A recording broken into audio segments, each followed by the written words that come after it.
All right, let's jump into this first story. From the Wall Street Journal. Georgia Guidestones monument damaged in bombing. Mysterious granite structure, which has drawn tourists to a rural town since 1980, was intentionally bombed, authorities say. Take a look at that photo, man. Dude, wow. I'm really curious as to what they did, who did it, why they did it. The Georgia Guidestones, for those that aren't familiar, are called the Monument to Globalism.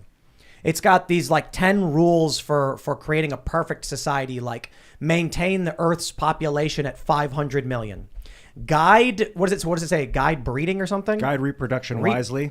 Is this, yeah. I think this is Guide reproduction. Actually, I think I have it. I'm so curious who put these up. I am too. Check it out. Guide reproduction wisely. So they've got population control and eugenics right there in the first two. Number 3 is unite humanity with a living new language. What does that even mean? I thought that was currency. When I mentioned currency at the beginning of it, because you said they didn't mention currency in these 10, these 10 commandments or whatever the hell these are supposed to be, but they say a living new language. I don't understand what that means other than like a way of communicating that's not words. Tongue clicking. This? Yeah, something like tongue clicking. Is dancing. Finger snapping. Yes, Or something more like that that. changes and grows. Something that changes and grows. Maybe. But language does. Yeah, that's it almost doesn't make sense. You know? I have a question, right? So this is the kind of person who's going to be ragging on the Guidestones is not going to be, for the most part, a Democrat or leftist. They're probably going to shrug and not know what it is. There are probably some anarcho-lefty types, tanky or communist types, who don't like it. No, actually, I take that back. The tankies probably love this stuff. But there's probably some anarcho-lefty types who don't like the idea of globalism for sure.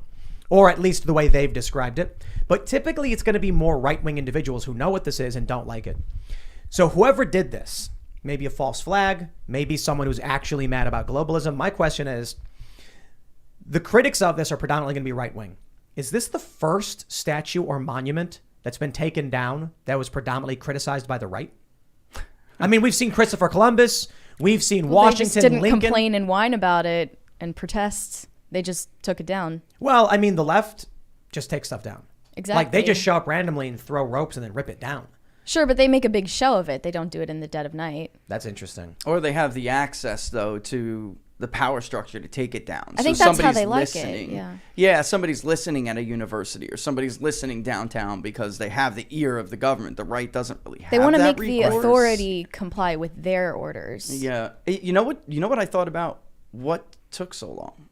Honestly, in the era that we're in. Oh, for real? Yeah, in 2008, this thing was vandalized. They wrote all over it. 2014, it was vandalized? 2014 again. I am ISIS, right? In 2014, something ridiculous. But now in this era where anti-globalism is mainstream, maybe back in the era of Obama, it wasn't as mainstream as it is now. So I almost 2000, it was mainstream. Yeah. The left was protesting the World Trade Organization. Well, right. Yep. In this way. Yeah, Right. In this way, where it's almost a political force. Where they had some kind of symbol that they needed to go after. It's almost like this one was at the top of that list. And there haven't been, with all the anger out there, that I see even in polling, with all the anger out there, there hasn't been as many events as I thought there would be or you would expect there to be.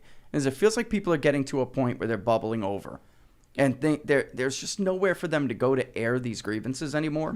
So eventually we're just going to see stuff like this. And that said, we don't know who did it yet, but I also think that Klaus Schwab is now in the news pretty predominantly. I didn't even know who he was 2 years ago. Yeah. World Economic Forum is all over the place. The BlackRock, Blackstone buying up the houses is like trending on Twitter.